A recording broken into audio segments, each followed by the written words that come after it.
Welcome to the Thyroid Fixer podcast, where I'm all about helping you lose that stubborn weight that won't come off no matter what you do. Get off your couch at 2 p.m. and get through your day with energy and stop counting the hairs that come out of your head. I'm your host, Dr. Amy, and I'm here to help you get optimized with your thyroid and your hormones. It's all part of living our mantra: better thyroid, better hormones equals a better life. So let's get you back to being the badass human that you're meant to be. Let's approach it from a thyroid and hormone optimization standpoint. Between myself and my guests, you will be loaded down with information to take control of your health and get back to being you. So let's get started. I made Hormone Fixer for you to get more of that GSD hormone. You want adequate levels of testosterone in order to have motivation, in order to burn fat, in order to build sexy, lean muscle that is not only going to make you better at burning fat every single day, it's also going to protect you. It's going to protect you as you age. It's going to protect your bones. You want sexy, lean muscle in order to have a metabolism. So get some Hormone Fixer. Start taking it and just enjoy the benefits. What we have been hearing from the community of people taking it: improved energy, improved strength. They're seeing their muscles pop out and look amazing when they're working out. They're getting that pump. They're having a libido. They actually want to have sex again. You cannot go wrong with Hormone Fixer. It increases your growth hormone. It increases your testosterone, the cis quadrangulus, and it helps your bones. The Tonkat Ali helps keep your sex hormone binding globulin low, which we want that as well. So it's not bound up to our thyroid hormones and testosterone. Try the Hormone Fixer. Trust me, it's going to change your world. We're all trying so hard to get our protein intake up because you hear me say it, you hear other experts say it. You need 1 gram of protein per pound of body weight. But here's the problem: really hard to eat that much. And the protein powders on the market, oh my gosh, so many of them just taste bad, or they bloat you, or worst case, they actually make you gain weight because they're jacking up your insulin. Not a fan of whey protein. I'm not a fan of plant-based protein. I love bone broth-based, collagen-based protein powders, but a lot of them taste like you're eating meat. And who wants that? So enter Power Protein Fixer. This protein powder is amazing. So number 1, it blends like a milkshake. It gets nice and thick. Whether you're doing vanilla or chocolate, you're going to feel like you're drinking a chocolate milkshake or a vanilla milkshake. If you leave it sit, it poofs up and becomes a mousse. If you blend it with a lot of ice and some nut milk or even water, it will become an ice cream. You cannot beat the taste of this protein. I won't use anything else. I'll use 2, 3, 4 scoops a day to get my protein levels up. So I'm going to challenge you to try it, put it up against any protein on the shelf, and you will always, always come back to Power Protein Fixer. You know, there's so much talk about fasting and hypothyroidism. So I wanted to dive into that and actually give you a focused answer as to whether or not fasting is actually good with hypothyroidism or Hashimoto's. Now, we did another podcast on fasting. We're going to link to that in the show notes. I'm going to suggest that you go back and listen to that podcast first. That's the big overview: pros, cons, everything that fasting does. And you'll hear me repeat some things on this episode as well. But that's kind of your starting point with fasting. Now we're going to hyper focus on fasting and thyroid disease. So you have hypothyroidism, you have Hashimoto's. You're like, what should I do? Should I fast? Should I not fast? There's so much information out there. It gets so freaking confusing. Okay, well, we have to break that down. So first of all, we do know that there are many different kinds of fasting. I mean, even if you go 12 hours without eating, you're doing a fast. You are not eating for 12 hours. That's fasting. Now, there are some benefits that come with a 12-hour eating window. Things like rest and digest, letting your digestive system rest, letting your pancreas get a break to stop pumping out insulin, to deal with your glucose from the food that you're eating. But you really don't get that repair mechanism until you hit right around the 14-hour mark. So at the 14-hour mark, this is where autophagy starts to kick in. And autophagy is like a spring cleaning of your cells. You have these dead zombie cells that they don't know what to do. They should be shedding, they should be turning over, they should be clearing out of your body, but they just kind of wander around like the Walking Dead and just wreak havoc and take up space. And then they bite another cell, and that cell turns into a zombie. And so you could have a bunch of zombie cells running around your body. And these zombie cells can potentially turn into cancer. I mean, we have a boatload of cancer cells in our body, but these zombie cells, they don't help us. So we want to clear them out. Autophagy is the clearing out of these dead zombie cells. So obviously we want to clean house every so often. Now, autophagy can be achieved or triggered by any activity that stresses the cell. So this is why fasting is a stressor, because it actually puts a stress on your body and it puts a stress on the cell itself. And what happens when we fast and we essentially deprive our body of any kind of nutrients? Your cells go into survival mode and they repurpose cell components into fuel. So when that happens, your body kicks into high gear and starts cleaning. Now, we can do exercise that can damage the cell, triggering autophagy, caloric restriction. Now, you don't want to do this too long, too often. I'm talking about, let's say, one day you eat less, you're at an 800 calories, 900 calories, severe caloric restriction, but then the next day, you bring it back up. So you don't stay there forever and damage your metabolism. You come out of that calorie restriction. A ketogenic diet, that also triggers autophagy when the body shifts over to burning fat instead of glucose for fuel. So there's a boatload of other things that you can do to trigger autophagy: jumping in cold plunges, leafy green vegetables, turmeric. I mean, there's many different things, but really fasting is the most studied and the most impactful component to triggering autophagy. Now, when it comes to weight loss and fasting, and I promise I'm tying this into thyroid, but of course, weight loss and the inability to lose weight, I hear you all. This is one of your main symptoms of hypothyroidism. That, fatigue, and hair loss, top three. But weight loss is so frustrating when you're doing all the things. And it's really frustrating when you're fasting and you're not able to trigger that weight loss. Well, that absolutely points back to, is your thyroid optimized? Because you have to start there, or else you're going to be doing this fasting thing and you're going to get really frustrated because it's not going to work. Now, it will still be working at the cell level. Just because you have hypothyroidism doesn't mean that you're not going to get the benefits of autophagy and zombie cell cleaning from fasting, but you're probably not going to see the weight loss benefits from fasting. And you might not even see the blood sugar control and the cell repair from fasting, because when you're in that hypothyroid state and you're not optimized and you're super low and slow functioning, your whole body has trouble balancing. So when your body's in that low and slow state, blood sugar control can still be off. The thyroid gland has a direct impact on glucose control and insulin regulation. So when that is off, it doesn't matter what else you do, what other lifestyle components you do, eating, exercise, nutrition, lifestyle, fasting, not going to work because you're not focused on your thyroid and optimizing your thyroid. Other benefits of fasting, like I said, I'm kind of doing this high level overview. But blood sugar control, we mentioned that. Heart health, cell repair, we mentioned that. That's tied into autophagy.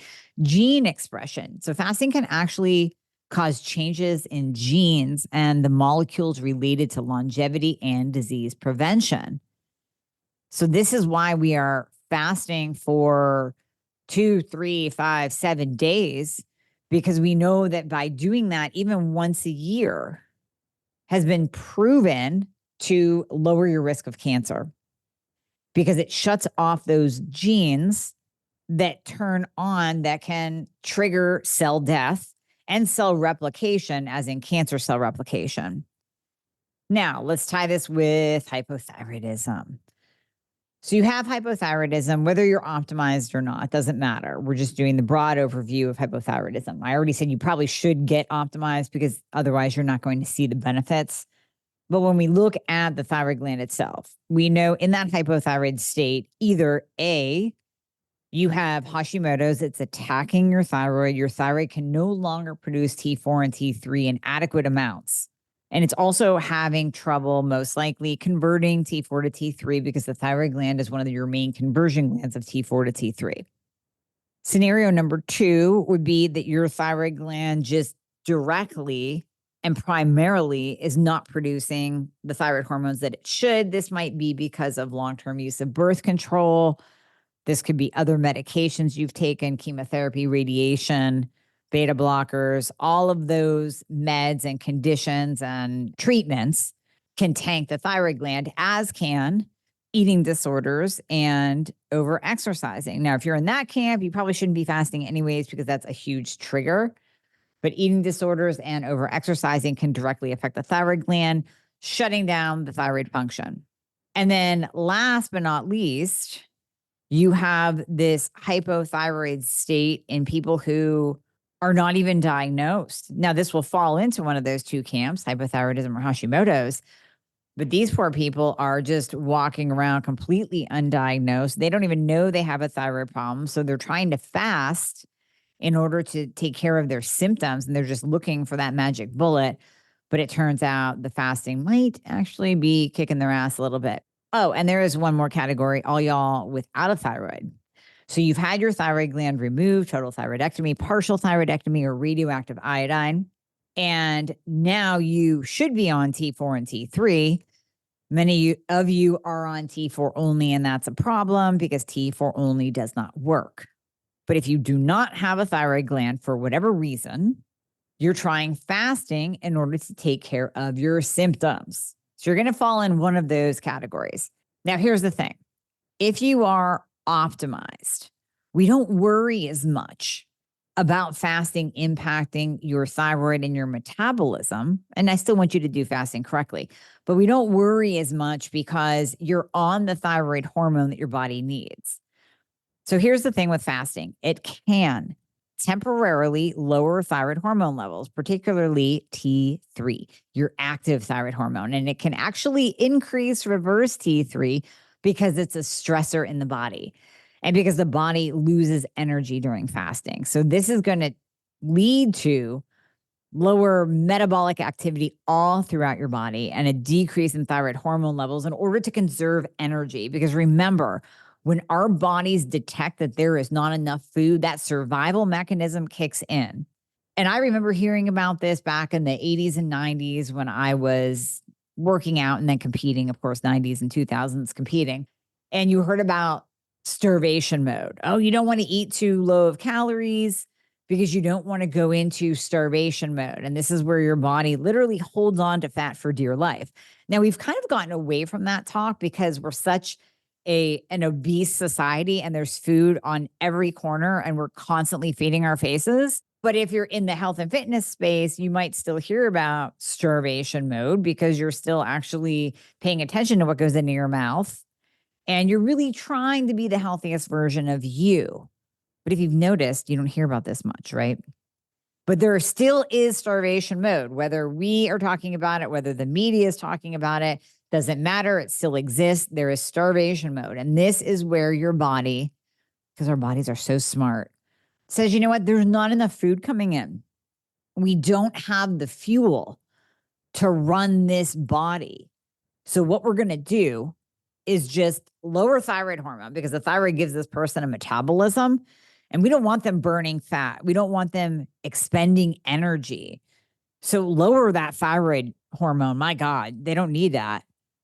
And now let's increase reverse T3 because reverse T3 is this beautiful built-in mechanism into our body that protects us when we are injured, in trauma, just lying there in the hospital bed dying. Reverse T3 is going to go up because, again, it knows that we don't have to be burning fat for fuel. We don't have to be using our energy. We need to conserve it so that we can survive and heal. So reverse T3 goes up and free T3 goes down. Now, if this continues on and on, so let's say I'm going to pull from my past when I was competing. There was this crazy ass trainer, and he would put all the girls, thank God I didn't work with him, but he would put all the girls on, I kid you not, like 800 and 900 calorie a day diets. And he would be having them do cardio twice a day. So obviously they were expending way, way, way more calories than what they were taking in. And their body went into survival mode. So what would happen is many of them would gain weight or completely stop losing weight. So what would trainer do? What would bad trainer do? He would give them a cheat day. So they would exponentially increase their caloric consumption, because these girls went out, because I was one of them. I didn't go that low calories, but I had my cheat days. We go out, let's eat half of a pizza and a bowl of cereal and a bowl of ice cream, and then get really, really sick afterwards and have massive stomach pains. And then let's do it all over again. So caloric consumption that day would be 3,000 or more. So they jack up the calories, and then that tells the body, hey, there's food here. You can come out of your starvation mode. Now, that sounds like fun, but it really screws up the body and puts a boatload of stress on the body. And what can happen to the thyroid gland after doing that, which I see so often after a show, people come out the other side with a thyroid problem. Because really, doing a show and reducing your calories to 800 or 900 and doing cardio twice a day is no different from an eating disorder. It's just tagged as contest prep, because that person is then going to get on stage and compete as an athlete. Now, if it continues, then it's a full-blown eating disorder. So this is something crazy that I learned about electrolytes that I did not know before. Low sodium diets, when you cut back on your salt, can actually contribute to insulin resistance. So number one, we don't want that. We know that is going to definitely increase our weight. Low potassium status suppresses your growth hormone, your anti-aging hormone. And that even just having low thyroid function disrupts your electrolyte excretion. So, if your magnesium is low, we know that that's going to interfere with thyroid T4 to T3 conversion. Now you have this whole electrolyte excretion issues that you're pushing out more electrolytes, but you need to keep them in for that conversion. I'm telling you, the data is crazy on the importance of electrolytes. So I use the OG of electrolyte powders, Element. Number one, because they taste absolutely freaking amazing. I want to use probably too many packets in a day, quite honestly, because I keep putting them in my water because they taste that good. But of course, I also know that I'm getting my balance of electrolytes. And in the summer, I need more. Hey, even in the winter, when I'm skiing and snowboarding, I'm sweating that all out. You need more. So if you want to try some of these amazing electrolytes and actually feel the difference, you will feel the difference.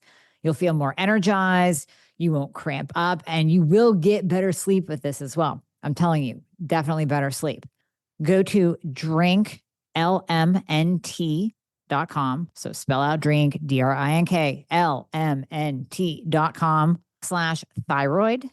And this is going to save you some money. You can get the sample box. You can try all the different flavors. My absolute favorite, just side note, grapefruit and orange. drinklmnt.com/thyroid. This type of extreme, so we're still pulling and fasting here. This type of extreme can put your body in survival mode, lower your T3, and increase reverse T3. Now, here's the thing. That's the extreme. These are the people, you OMADers out there, 1 meal a day. There's a whole boatload of other issues with that too that I went over in the other podcast that you need to go back and listen to. I believe it's 358, but we'll link it in the show notes. The other issues are low protein intake when you're doing OMAD. There's no possible way you're getting in the amount of calories that you need to keep your body out of survival mode when you're doing OMAD. So what we see in terms of lowering thyroid hormone, increasing reverse T3, lowering free T3, that's extreme fasting. Now, it can still happen to my ladies that do maybe not an OMAD, but let's say you're doing a 20-hour fast, 4-hour eating window, or even 16/8. Some of you ladies doing 8 hours of eating, 16 hours of fasting, while that is amazing and comes with a host of benefits that we talked about in the other podcast, it still is a little bit of a crunch time for you to get your protein intake in. Now, if you're doing it in those 8 hours and you're hitting your protein gram total, which is 1 gram per pound of lean body mass, then fine, keep doing it. You're a rock star. You're good. You're going to get all the benefits of fasting. Plus, you're going to get in your protein intake. Your calories are where they should be to not go into survival mode. I'm good with that. Now, even with that 16/8, okay, I'm still going to say a couple days a week, can you do 12/12? Can you just do that and give yourself a little bit more food, a little wider eating window? Let's say you're really stressed one day. And listen, when you are stressed and you push past a fast, when you're stressed, that's bad. That's bad. You're going to increase your cortisol. Your body's not going to like it and it's going to work against you. But let's say you're super stressed one day. You're like, I don't know. I'm just really hungry. Like, I don't want to go 16 hours. I'm hungry now. It's 7 a.m. Listen to your body. That is not a day to fast. Maybe you do a 12-hour eating window. Maybe you do a 14-hour eating window. I don't care. Give yourself a break. So as long as you're coming out of that 16/8 mode a couple times a week, even once a week, I think that's perfect. That's good. As long as you're getting your protein intake in, I'm going to add that in as a caveat as well, then you'll be good. Now, short-term intermittent fasting, like the 12/12s, that can actually improve the absorption of thyroid medications. Depending on when you take your thyroid med, you should always take your thyroid medication on an empty stomach, but that can actually improve it. So short-term fast, really good. Long-term fast might kick your ass a little bit when it comes to the thyroid because it's a stressor. And just remember, fasting has a boatload of effects on the HPT axis. This is the hypothalamus, pituitary, thyroid axis, which regulates our thyroid function. Now, there was one study that found that fasting can actually downregulate that HPT axis function, which could make it harder for obese people to lose weight. My God, we don't want that. No, we don't want that. But this study looked at Ramadan fasting and how it affects hypothyroidism. And that's really not a long fast. It's sundown to sun up.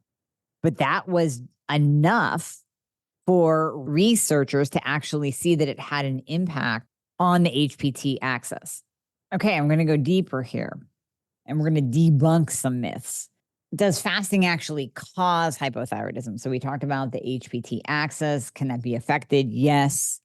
With long fast, never coming out of it, too long of a fast during the day, going OMADing, not a great idea, but you can do this safely. You really can. That's the good news. So if you've heard that fasting causes hypothyroidism, it does not. It does not. Just like we said in the very beginning, eating disorders, severe prolonged calorie restriction, or just even protein deficiency. So this is where it comes back to the OMADs or the 20-hour fast, 4-hour eating window, or the 18/6, a little bit too long. You're not going to get in your protein intake. So that absolutely can cause hypothyroidism, but it's not fasting itself that causes the hypothyroidism when it's done correctly, when it is paired up with consistent energy intake and adequate nutrition. Now, myth number 2 that we hear around fasting and thyroid function is just that negative impact. Now, we already went over this, but I want to review a study in young adults with obesity. And this study compared the effect of an 18/6 fasting pattern on thyroid hormones. So one group's 6-hour eating window was early. It was 7 a.m. to 1 p.m. And then another group's 6-hour eating window was more typical, like 12 p.m. to 6 p.m. And then the control group just ate whenever the hell they wanted to. So in that early group, T3 and TSH were depressed at 4 weeks. But then by 8 weeks, their levels normalized. Now, I don't know if we really want to go 4 to 8 weeks with a low T3. And depressing the TSH is not a big deal, but what that's going to do, it's going to send a signal back to the thyroid gland to not make thyroid hormone. So here you are with low T3 and your thyroid gland is just shit the bed and isn't producing enough anyway. So we don't really want that. But what I would do there is, sure, you can do the 18-6 from 7 a.m. to 1 p.m. fasting window, well, eating window rather. So you're eating between 7 a.m. and 1 p.m. You can do that, but I would still encourage you to break out of that 18-6 pattern once or twice a week. So moving on with the study, the typical fasting group, meaning their eating window was between noon and 6 p.m., saw no hormone reduction. And then, of course, neither did the control group because they were eating anytime they wanted.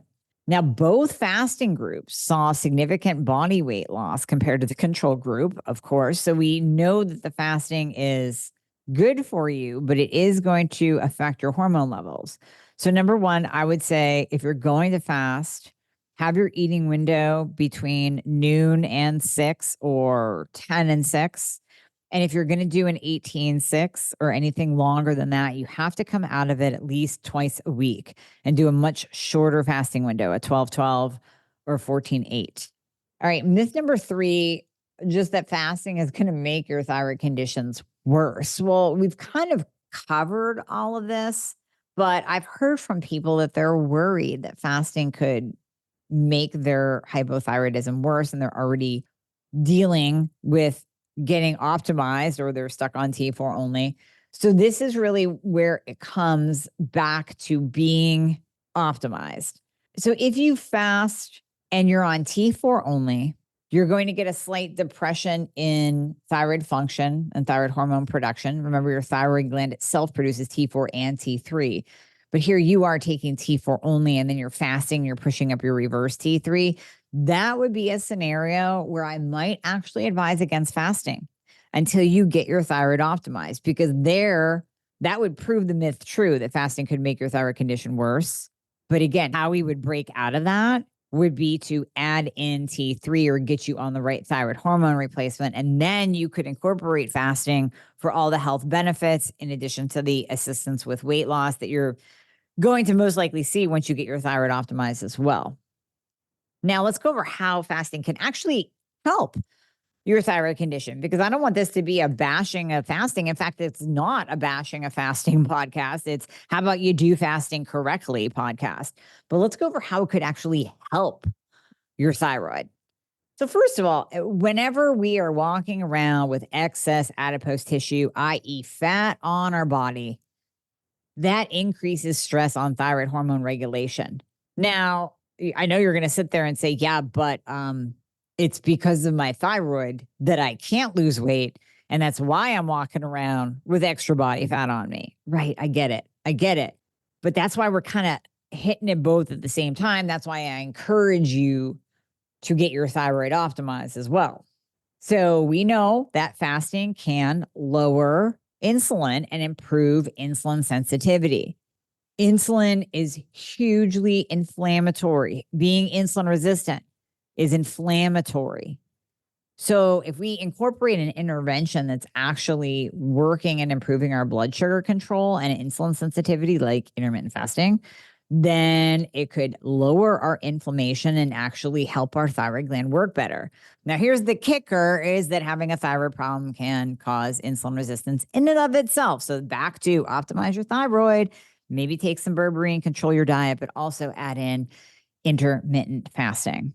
And then there's the inflammation reduction that we talked about already, but you can get a direct inflammation reduction from fasting, not just from lowering your insulin, although that's going to help, but even just that time restricted eating, going without food for 12, 14, or 16 hours reduces inflammatory markers in the body outside of thyroid conditions. So we can see a lowering of C-reactive protein or high sensitivity C-reactive protein, an improvement in EGFR. We're seeing all of these markers start to improve. We know that there's an increase in brain-derived neurotropic factor. So many different things improve when we lower that inflammation through fasting. Now, we talked about autophagy, cell cleanup, but it's interesting when we're looking at this autophagy with the thyroid. So some research actually shows that autophagy can help improve thyroid health, by promoting the elimination of the damaged or cancerous thyroid cells. So this is not only important to prevent cancer, but also to keep the downstream targets of thyroid hormones, like most of the organs in your body, and especially your muscle, healthy. Now, we know too that those dysfunctional cells around the thyroid can also call in your troops. So you're walking around with Hashimoto's, you have those soldiers that are confused. They think your thyroid is the bad guy. Now you have inflammation around your thyroid. That's hurting your thyroid gland itself. But that inflammation and those dysfunctional cells, if they're not cleaned out, they can kind of send a smoke signal to your soldiers, be like, hey, there's a war up here. Why don't you come attack? So you are actually improving your autoimmunity in your body. You're suppressing the soldiers, telling them to stay in their barracks. There's no war here. There's no need to come out, by incorporating fasting. So we can have a direct impact on the improvement and the lowering of our antibodies. And just think, if you stacked fasting done the right way with black cumin seed oil, maybe low dose naltrexone, you've already eliminated gluten, you're controlling your stress levels, you could essentially put your Hashimoto's into remission. So this is an excellent tool for that as well. So I think we can see from all the evidence, all the research, as I've combed through it all to give you this on a silver platter so you can digest it all and not have to, no pun intended, not have to weed through all this internet advice. I've done it for you. So the bottom line, I guess the recap is, yes, fasting is amazing. I encourage you to do it. It has a host of benefits for your thyroid gland. You absolutely must do it correctly. I'm not a fan of extended fasts, like the 2, 3, 5, 7 days. Those need to be monitored. If you want to do that once a year, that's fine, but you better be working with somebody to do that. I'm not a fan of OMADs, 1 meal a day. I'm not really a fan of a 28-hour fast, 4-hour eating window. I really, really do like a 12-12, a 16-8, a 14-10, something in that area. Nothing over 16 hours. And even if you're doing 16-8, I want you to break it up once, twice a week with a much shorter fast, bigger eating window. Jack up that protein and jack up that protein every day. So again, if you rock stars out there are getting in your protein in that 8-hour eating window, awesome. I mean, do a couple protein shakes. It's cool. You can do it. Anybody can do it, but you have to be really focused on doing it because we don't want increased reverse T3 from you having low protein intake. This can be done, people, and it has a host of benefits. You just have to do it the right way, especially if you have a thyroid problem.